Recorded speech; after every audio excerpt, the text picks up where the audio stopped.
There are many examples of technology uptake on farms and across primary industries.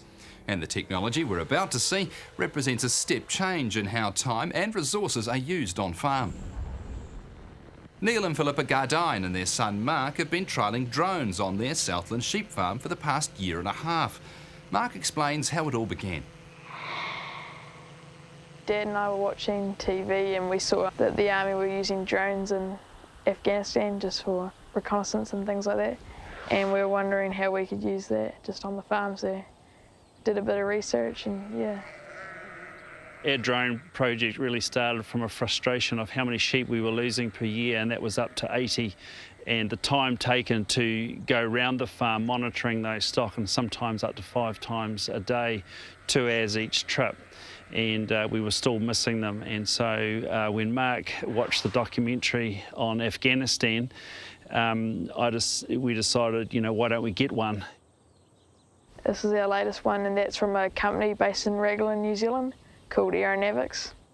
Basically, it just came as is. We really didn't have to do much, but just buy a GoPro and you can just look around and you can see on the screen.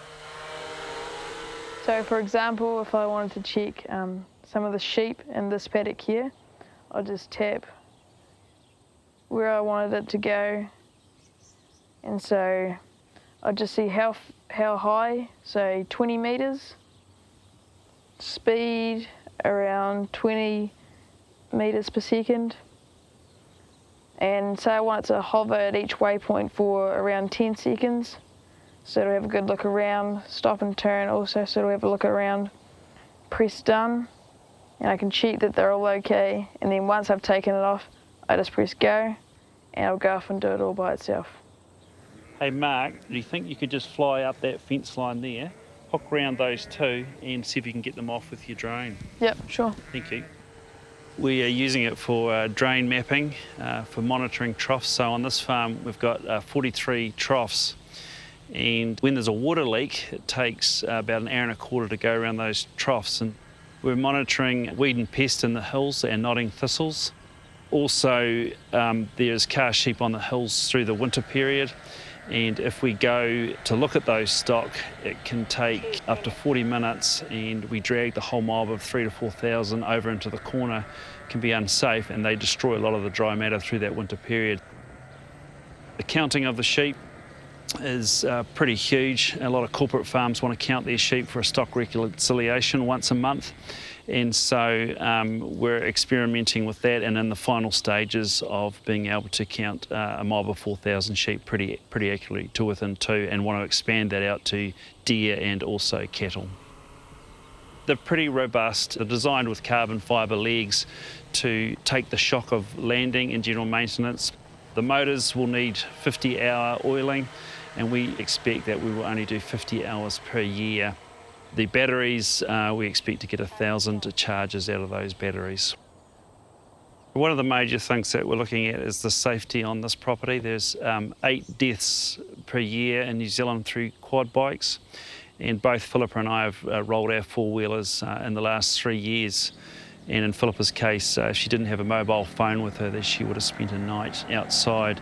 And so we're wanting to reduce the amount of time that we're in our farm vehicles, and so we see that as a huge advantage. We've logged our time over the last 8 months, and we've got 4 months to go to collect all the data. But we realise that we spend 80% of our time commuting on this farm for no end purpose. And so at present, we've reduced our commuting time by 20%, hoping to go to 40% in 2015, and probably maxing out at about 50% of time saved in commuting, because if there is a problem, you still physically have to go there. The ultimate is dry matter measuring, and so on the sheep farm, it's difficult to detect how much dry matter is on the farm through that spring period when you're lambing and then post-lambing. And we believe that's where our season starts. And so if we can know exactly how much dry matter is on the paddock and look after our quality and maximise our lamb growth rate through that spring period, that goes straight to our bottom line. So every day we can bring our average kill date forward. That is $3,000 per day, and so we anticipate that we can bring it back 30 days, so that's an added of $90,000 most probably once we can detect that. So if you extrapolate that right out through New Zealand, it's about $3 billion. I think the younger generation were a lot more interested in technology and things like that, so probably better interest in farming if we can apply technology to it. We can upload videos to, say, Facebook, and people can see like the farmers and how their food is being produced and everything like that. So start up a business and I can contract to, say, farmers and do search and rescue work and things like that and charge them. And, yeah.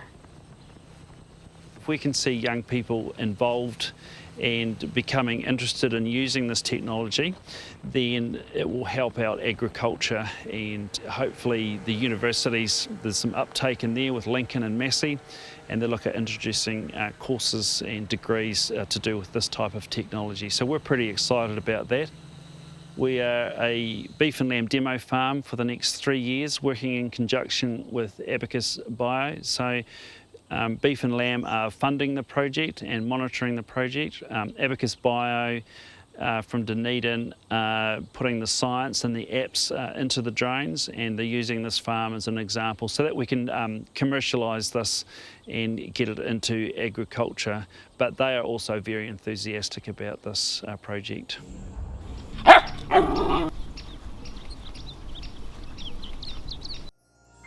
This program was made with funding from New Zealand On Air.